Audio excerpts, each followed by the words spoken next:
Assalamualaikum warahmatullahi wabarakatuh. Kami dari kelompok 1 Sosiologi Sastra akan menganalisis mengenai strukturalisme genetik dari cerpen penulis biografi karya Bode Rizwandi. Yang pertama yaitu fakta kemanusiaan. Fakta kemanusiaan ditemukan dalam cerpen ini adalah aktivitas sosial antara tokoh saya dengan tokoh dia. Tokoh saya secara penokohan digambarkan menjadi tokoh yang serba tahu dan mengendalikan jalan cerita. Tokoh saya dan dia berada dalam aktivitas sosial yang berkenaan dengan dunia biografi. Dalam cerpen ini, biografi menjadi hal yang banyak memiliki persoalan sosial. Persoalan sosial yang dimaksud adalah banyak tokoh-tokoh mantan jenderal ingin dibuat biografinya demi kepentingan politik. Hal itu menandakan bahwa biografi menjadi sesuatu yang tidak objektif, akan tetapi menjadi sesuatu yang subjektif yang dibuat untuk kepentingan tertentu, dalam hal ini kepentingan pencitraan politik. Tokoh saya digambarkan sebagai seorang pengarang juga peminat buku yang memiliki pengetahuan luas. Hal itu tergambar dengan banyak pernyataan tokoh saya yang menjelaskan soal mantan-mantan jenderal yang pada masa reformasi sibuk membuat kekuatan politik. Selain itu, aktivitas sosial sebagai fakta sosial yang ditampilkan dalam cerpen ini adalah soal keadaan masa reformasi yang dipenuhi oleh banyak persoalan ekonomi. Pada saat itu, bangsa Indonesia yang tengah keluar dari masa Orde Baru dihadapkan dengan keadaan sosioekonomi yang masih cukup sulit. Banyak terjadi PHK, tindak kriminalitas merajalela, dan pengangguran. Di sisi lain, dunia perpolitikan sangat menggeliat dengan banyaknya partai atau golongan yang membangun kekuatan politik. Partai-partai politik tersebut dibangun oleh banyak mantan jenderal dan sebagian tokoh ulama dan tokoh eks-kapol. Fakta sosial seperti ini menimbulkan dinamika sosial yang terjadi di Indonesia, kian riuh ramai dengan kepentingan politik. Hal itu pun dapat dikatakan akibat kebebasan berekspresi kembali dapat dirasakan oleh masyarakat setelah sekian tahun terkungkung oleh rezim Orde Baru. Akibatnya, para tokoh, khususnya tokoh mantan jenderal yang kisah hidupnya dibuat biografi.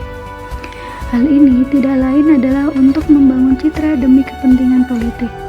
Kepentingan politik tersebut pada akhirnya hanya demi kepentingan proyek yang keuntungannya bagi pribadi atau golongan tertentu semata.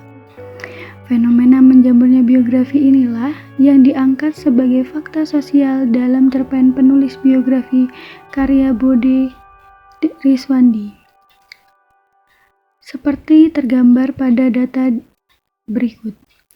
Meski tidak terang-terangan, tetapi mereka banyak yang melakukan pencitraan semacam itu, tertera pada halaman 106. Pasca kemerdekaan, para mantan jenderal sibuk membuat partai politik. Banyak sekali kepentingan mereka, buat apa lagi kalau bukan kepentingan proyek, tertera pada halaman 106. Terima kasih, selanjutnya akan dijelaskan oleh rekan saya. Assalamualaikum warahmatullahi wabarakatuh. Nama saya Idam Azizi.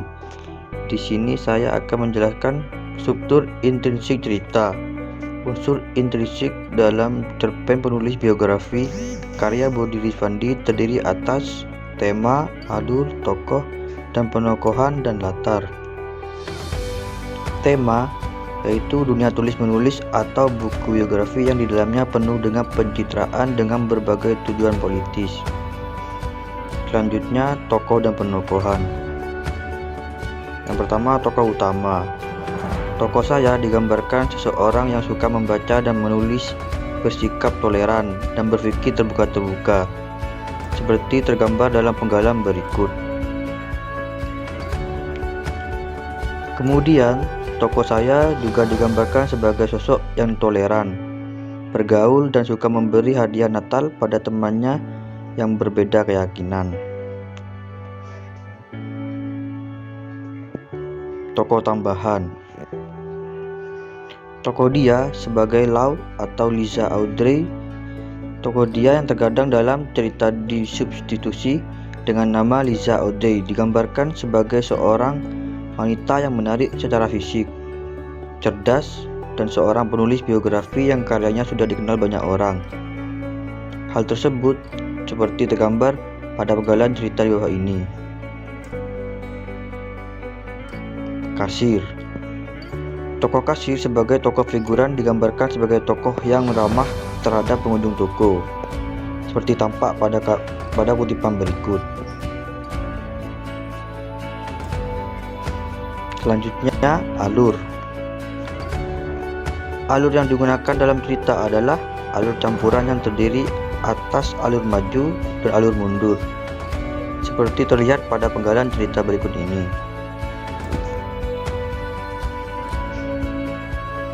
Penggalan cerita di atas menggambarkan terjadi alur mundur yang menceritakan kejadian masa lalu tentang sebuah cerita pendek yang ditulis tokoh saya oleh tokoh dia. Selanjutnya, latar.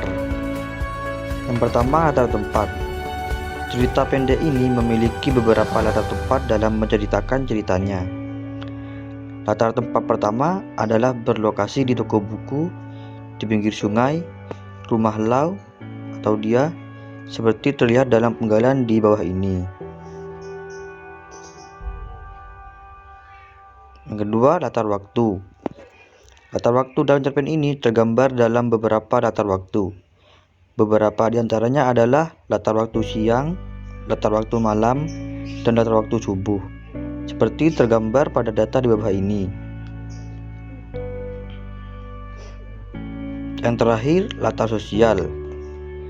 Latar sosial dalam cerpen karya Bode Rifandi ini banyak menggambarkan latar sosial antara tokoh aku dan tokoh dia atau Lau.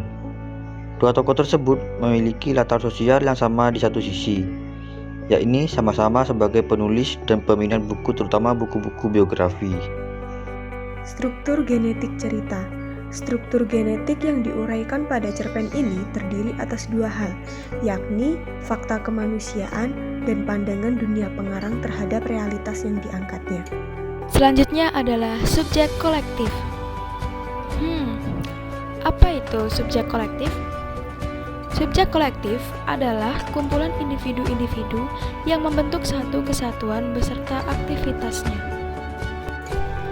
Goldman dalam buku karangan Farouk tahun 1999 halaman 15 menspesifikasikannya sebagai kelas sosial dalam pengertian Marxis, sebab baginya kelompok itulah yang terbukti dalam sejarah sebagai kelompok yang telah menciptakan suatu pandangan yang lengkap dan menyeluruh mengenai kehidupan dan yang telah mempengaruhi perkembangan sejarah umat manusia. Subjek kolektif merupakan bagian dari fakta kemanusiaan selain subjek individual. Fakta kemanusiaan muncul karena aktivitas manusia sebagai subjek.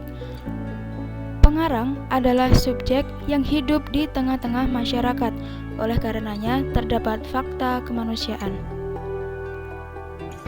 Subjek individual merupakan subjek fakta individualis, sedangkan subjek kolektif merupakan subjek fakta sosial.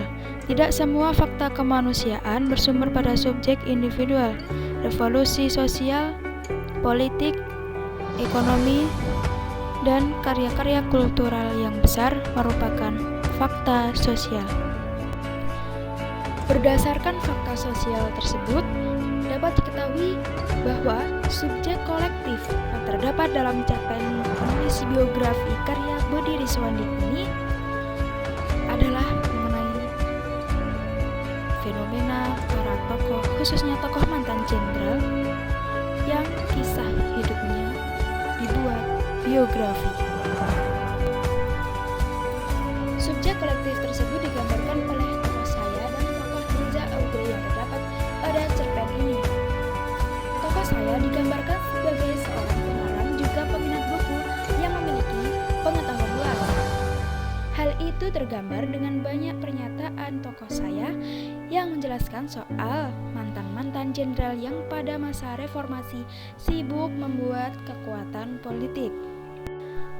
Memang cukup banyak ya fenomena banyaknya para tokoh, khususnya tokoh mantan jenderal yang kisah hidupnya dibuat biografi. Hal ini tidak lain adalah untuk membangun citra demi kepentingan politik. Kepentingan politik tersebut pada akhirnya hanya demi kepentingan proyek yang keuntungannya bagi pribadi dan golongan tertentu semata. Akan tetapi, tidak semua jenderal atau mantan jenderal yang seperti itu ya. Ada juga mantan jenderal yang menghabiskan sisa masa hidupnya di pedalaman dan mendirikan sekolah untuk mengajari orang-orang di sana. Tokoh Liza Audrey yang diceritakan sebagai penulis biografi mantan jenderal tersebut ditampilkan sebagai penulis biografi yang objektif, yang tidak termakan proyek tulisan biografi yang syarat dengan kepentingan politik. Pada cerpen ini, tokoh Liza Audrey yang diceritakan sebagai penulis biografi lebih banyak beranggapan atau memiliki stereotip terhadap pejabat atau mantan pejabat. Pejabat atau mantan pejabat selalu dipandang negatif dan pejabat distereotipkan sebagai tokoh yang penuh kepalsuan dan ketidakjujuran. Assalamualaikum warahmatullahi wabarakatuh. Saya Eka Dewi Lestari, NIM 1804 1040 2114. Metode dialektika.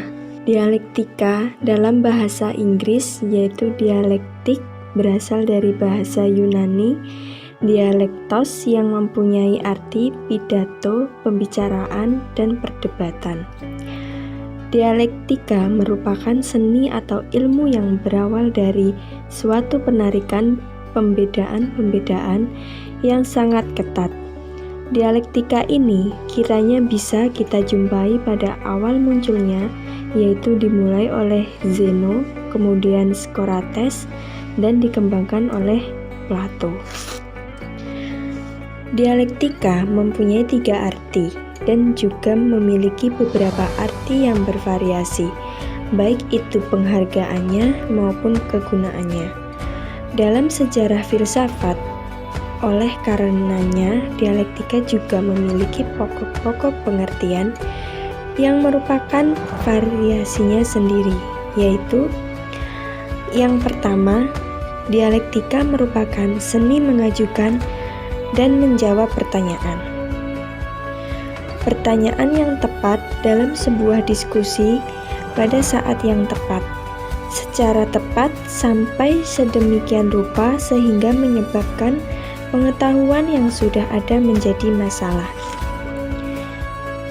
Kedua, dialektika merupakan seni memperoleh pengetahuan yang lebih baik tentang suatu topik dengan melalui pertukaran pandangan-pandangan dan argumen-argumen yang dapat diterima dan argumen-argumen yang rasional. Ketiga, dialektika merupakan seni untuk mendapatkan pengetahuan yang benar tentang sebuah topik pembahasan dengan menggunakan proses-proses penalaran formal. Untuk mendapatkan pengetahuan mengenai karya sastra dengan kodrat keberadaan ontologi semacam itu, Goldman kemudian mengembangkan sebuah metode yang disebutkannya sebagai metode dialektik. Menurut Goldman, via Farouk tahun 2010 halaman 77, metode ini merupakan metode yang khas yang berbeda dari metode positivistik, metode intuitif, dan metode biografis yang psikologis.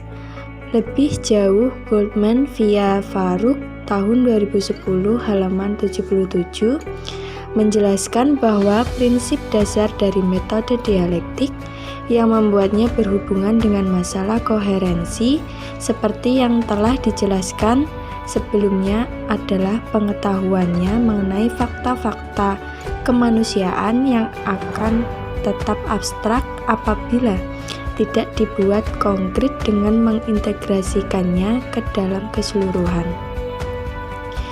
Sehubungan dengan hal itu, metode dialektik mengembangkan 2 pasangan konsep, yaitu keseluruhan bagian dan pemahaman penjelasan.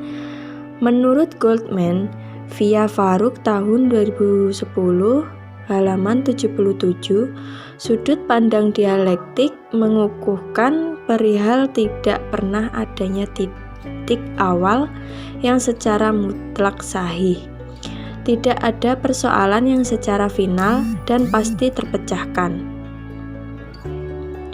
Oleh karena itu, dalam sudut pandang tersebut, pikiran tidak pernah bergerak seperti garis lurus.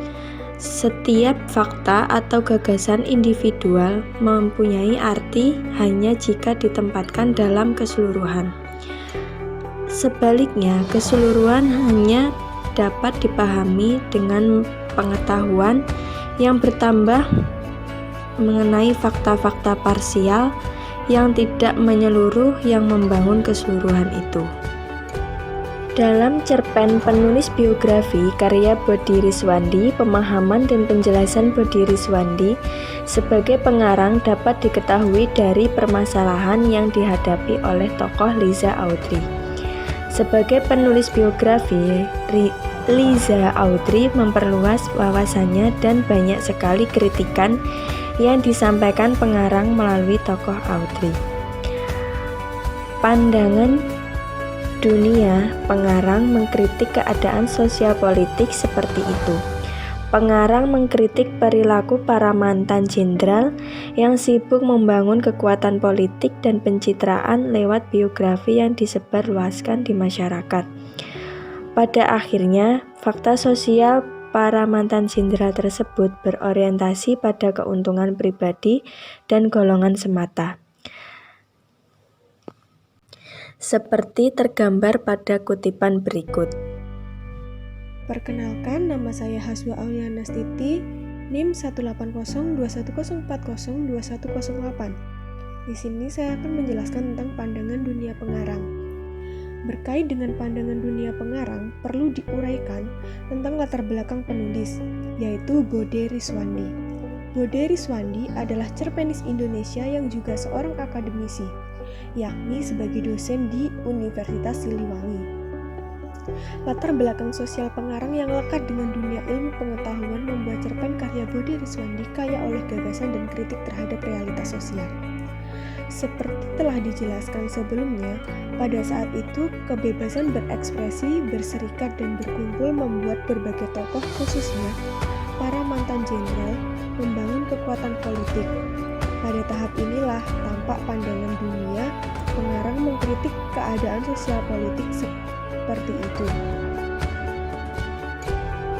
Pengarang mengkritik perilaku para mantan jenderal yang sibuk membangun kekuatan politik dan pencitraan lewat biografi yang disebarluaskan di masyarakat. Pada akhirnya, fakta sosial adalah mantan jenderal tersebut berorientasi pada keuntungan pribadi dan golongan semata, seperti tergambar pada kutipan di bawah ini. Di antara kemelut para mantan jenderal, Liza Audrey hadir dengan biografi yang hebat. Dia tidaklah seperti penulis biografi yang lain. Rupanya, ada sosok jenderal lain yang diangkat. Kekayaan untuk membangun sekolah bagi orang-orang pedalaman, hidup dengan mengolah lahan tanah. Kemudian, pandangan dunia pengarang yang selanjutnya adalah cerpen ini tentang kehidupan beragama dan bermasyarakat. Pengarang menampilkan sesuatu yang menunjukkan kehidupan sosial saat ini perlu bersandar pada nilai-nilai toleransi dan perlu berpikir terbuka. Hal itu seperti ditunjukkan dan pada penggalan cerita di bawah ini. Kami memang berbeda keyakinan. Natal kali ini jatahnya dia mengenalkan Tuhannya kepada saya. Setelah beberapa bulan kemarin, pada malam Lebaran, saya mengenalkan Tuhan saya kepadanya. Halaman 110. Khususnya untuk Natal kali ini, saya tidak mengirimkan kartu ucapan semata. Saya beri dia semacam kado sederhana. Halaman 110. Pengarang yang berpikiran terbuka dan toleran ini mengajak pembaca agar kehidupan bermasyarakat pada zaman postmodernisme seperti saat ini perlu menerapkan sikap-sikap toleran dan berpikir terbuka. Pada tataran agama pun, pengarang tampak sangat fokus menunjukkan ideologinya tersebut. bahwasanya bergaul dengan siapapun tanpa harus tersekat oleh agama yang berbeda. Sementara itu, pandangan dunia pengarang pada cerpen ini adalah kritik terhadap para tokoh-tokoh mantan jenderal yang secara aji mumpung dalam kondisi bebas berpendapat, berkumpul dan berserikat malah mendirikan kekuatan politik yang hanya berbasis keuntungan proyek. Keuntungan yang hanya dinikmati secara pribadi atau golongan saja. Disinilah pandangan dunia pengarang berekspresi lewat berbagai dialog dan ungkapan cerita seperti temuan yang telah diungkapkan. Demikian review dari kelompok kami. Kurang lebihnya kami mohon maaf. Wassalamualaikum warahmatullahi wabarakatuh.